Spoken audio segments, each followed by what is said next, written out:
نحمدہ و نصلی علی رسول الکریم اما بعد اعوذ باللہ من الشیطان الرجیم بسم اللہ الرحمن الرحیم قالت الاعراب آمنا قل لم تؤمنوا ولكن قولوا اسلمنا ولما يدخل الایمان فی قلوبکم وان تطیعوا اللہ ورسولہ لا یلتکم من اعمالکم شیئا ان اللہ غفور رحیم انما المؤمنون الذین آمنوا باللہ ورسولہ ثم لم يرتابوا وجاہدوا باموالہم وانفسہم فی سبیل اللہ اولئک هم الصادقون قل اتعلمون اللہ بدینکم واللہ یعلم ما فی السماوات وما فی الارض واللہ بکل شیء علیم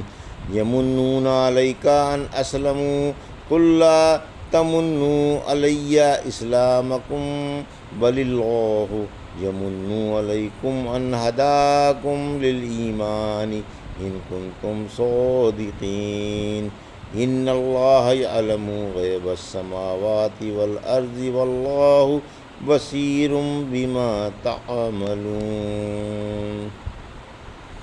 ابھی آپ نے سورہ حجرات کی آیت 14 سے 18 کی تلاوت سماعت فرمائی۔ ان آیتوں کا ترجمہ اور تفسیر اس طرح ہے۔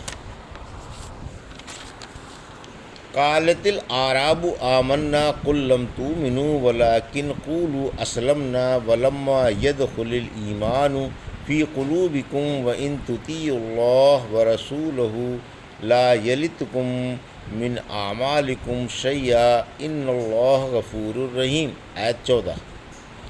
انما المؤمنون الذین آمنوا باللہ ورسولہ ثم لم یرتابوا وجاہدوا باموالہم وانفسہم فی سبیل اللہ اولئک هم الصادقون۔ آیت 15۔ قل اتعلمون اللہ بدینکم واللہ یعلم ما فی السماوات وما فی الارض واللہ بکل شیء علیم۔ آیت 16۔ یمنون علیک ان اسلموا قل لا تمنوا علی اسلامکم بل اللہ یمن علیکم ان ہداکم للایمان ان کنتم صادقین۔ آیت 17۔ ان اللہ یعلم غیب السماوات والارض واللہ بصیر بما تعملون۔ آیت 18۔ ترجمہ۔ دیہاتیوں نے کہا ہم ایمان لے آئے۔ فرمائیے تم ایمان تو لائے نہیں، یوں کہو ہم مسلمان ہو گئے۔ ابھی تک ایمان تمہارے دلوں میں نہیں گھسا۔ اگر تم اللہ کی اور اس کے رسول کی اطاعت کرنے لگو تو اللہ تمہارے عملوں کا ثواب کچھ بھی کم نہ کرے گا۔ یاد رکھو اللہ بڑی بخشش والا اور بڑا ہی مہربان ہے۔ مومن وہی ہے جو اللہ پر اور اس کے رسول پر ایمان لائے، پھر شک نہیں کیا اور جان و مال سے اللہ کی راہ میں جہاد کرتے رہے، یہی سچے ہیں۔ فرما دیجئے کیا تم اللہ کو اپنے دین کی خبر دے رہے ہو؟ حالانکہ جو کچھ آسمان و زمین میں ہے سب اللہ جانتا ہے اور اللہ ہر چیز سے خوب خبردار ہے۔ یہ آپ پر اس بات کا احسان رکھ رہے ہیں کہ مسلمان ہو گئے۔ فرما دیجئے کہ مجھ پر اسلام کا احسان نہ رکھو، بلکہ اللہ تم پر اس بات کا احسان رکھتا ہے کہ اس نے تمہیں ایمان کی ہدایت دی، بشرط یہ کہ تم سچے ہو۔ یاد رکھو اللہ آسمان و زمین کے غیب جانتا ہے اور اللہ تمہارے عمل خوب دیکھ رہا ہے۔ یہ تھا ترجمہ سورہ حجرات کی آیت 14 سے 18 کا تفسیر۔ آیت 14۔ اسلام عام ہے اور ایمان خاص۔ اس آیت میں ان دیہاتیوں کی ترویج ہے جو مشرف با اسلام ہوتے ہی مقام ایمان کا بڑھ چڑھ کر دعویٰ کرنے لگتے تھے، حالانکہ ابھی تک ایمان کی جڑیں ان کے دلوں میں پھیلی بھی نہ تھیں۔ کہتے تھے ہم مومن ہیں اور ایمان لے آئے ہیں۔ اللہ نے فرمایا اے نبی صلی اللہ علیہ وسلم آپ ان سے فرما دیں یہ دعویٰ نہ کرو، بلکہ یوں کہو ہم مشرف با اسلام اور رسول اللہ صلی اللہ علیہ وسلم کے مطیع ہو گئے، کیونکہ ایمان ابھی تک تمہارے دلوں میں داخل نہیں ہوا ہے۔ اس آیت سے معلوم ہوا کہ ایمان خاص اور اسلام عام ہے۔ یہی مذہب اہل سنت والجماعت کا ہے۔ جبرائیل والی حدیث بھی ایمان کے خاص ہونے کو بتاتی ہے۔ جب انہوں نے آپ سے اسلام، پھر ایمان اور پھر احسان کے بارے میں پوچھا تھا، اور عام سے خاص اور خاص سے خاص الخاص کی طرف اترتے ہوئے سوال کیا تھا۔ ایک دفعہ رحمت عالم صلی اللہ علیہ وسلم نے چند صحابہ کو مال دیا، مگر ایک صحابی کو کچھ نہیں دیا۔ سعد رضی اللہ عنہ بولے، یا رسول اللہ صلی اللہ علیہ وسلم، آپ نے فلاں فلاں کو تو اتنا کچھ دیا، لیکن فلاں کو کچھ بھی نہیں دیا، حالانکہ وہ مومن ہے۔ فرمایا، مسلمان ہے۔ سعد رضی اللہ عنہ نے 3 دفعہ یہی جملہ دہرایا، اور آپ نے تینوں دفعہ وہی ایک ہی جواب دیا۔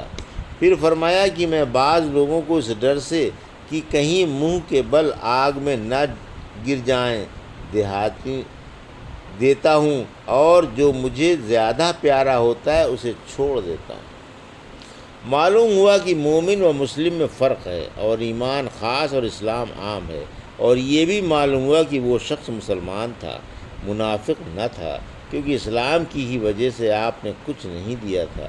اس سے معلوم ہوا کہ یہ دیہاتی بھی جو دعوے دار ایمان تھے، مسلمان تھے، منافق نہ تھے، لیکن ابھی ایمان ان کے دلوں میں مضبوط و مستحکم نہیں ہوا تھا، اور اپنے مقام سے اونچے مقام کا دعویٰ کر رہے تھے، لہٰذا انہیں ادب سکھایا گیا۔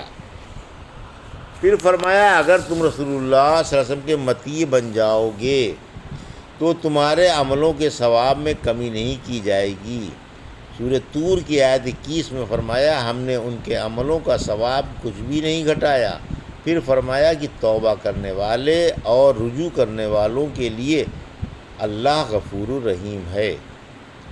آیت 15، کامل مومن کون ہے؟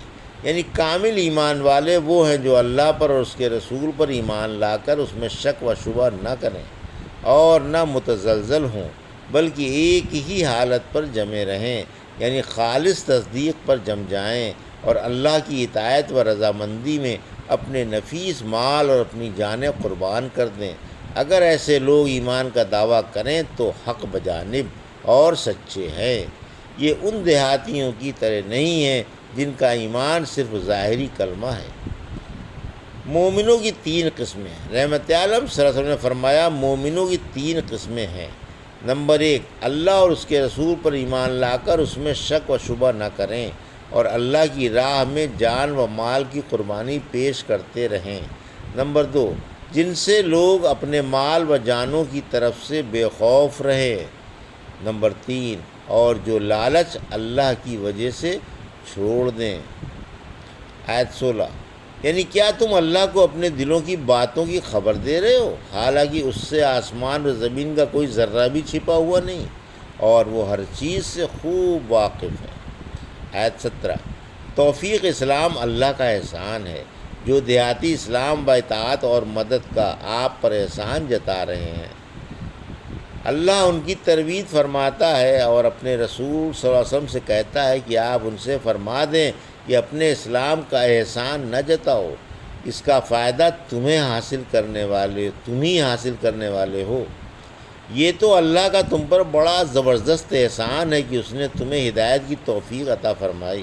اگر تم ایمان کے دعوے میں سچے ہو تو اللہ کا شکر ادا کرو، مگر تم اور الٹا اللہ پر احسان جتا رہے ہو۔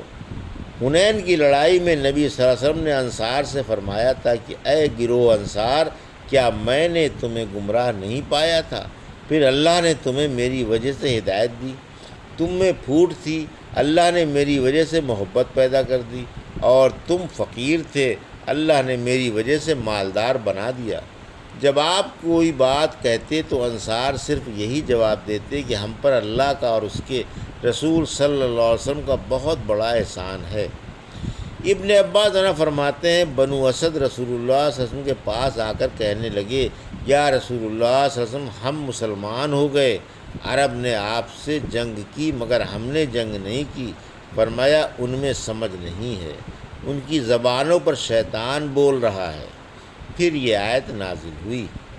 آیت 18، اس آیت میں دوسری دفعہ اللہ نے اپنے وسیع علم کی خبر دی کہ تمام آسمان و زمین کے غیب سے وہ واقف و آگاہ ہے، اور تمہارے ایک ایک عمل سے باخبر ہے۔ الحمدللہ سورہ حجرات کی تفسیر مکمل ہوئی۔ اللہ قبول فرمائے، آمین۔